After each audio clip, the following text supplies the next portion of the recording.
या विधेयकातल्या काही ज्या प्रोव्हिजन्स आहेत त्याबद्दल आमच्या मनात शंका होत्या, काही आहेतही।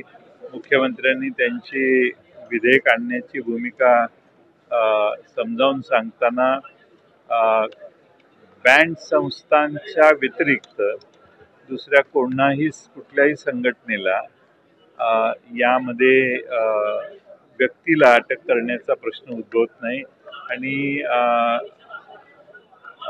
राजकीय संघटना संस्था यांना त्याचं टार्गेट नाही आहे असं त्यांनी स्पष्टीकरण सभागृहात दिलेलं आहे। हे स्पष्टीकरण असेल तर बऱ्याचशा शंका दूर होतात, पण तरी देखील त्या कायद्यामध्ये काही प्रोव्हिजन्स अशा आहेत की ज्या वगळाव्यात अशी आमची सुरुवातीपासून मागणी होती।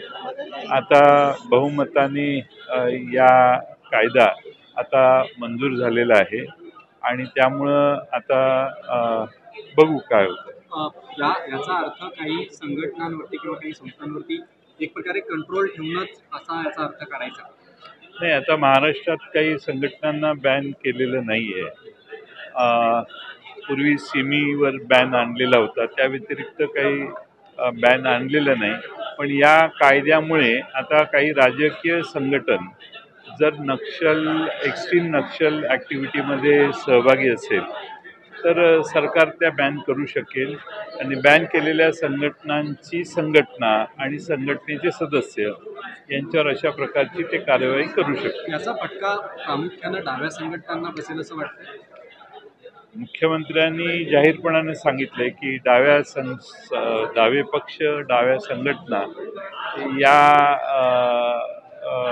यांच्या बाबतीत आमचं असं मत नाही आहे की त्या कोणतेही देशविघातक कृत्य करतात, त्यामुळं अपेक्षा करूया की होणार नाही।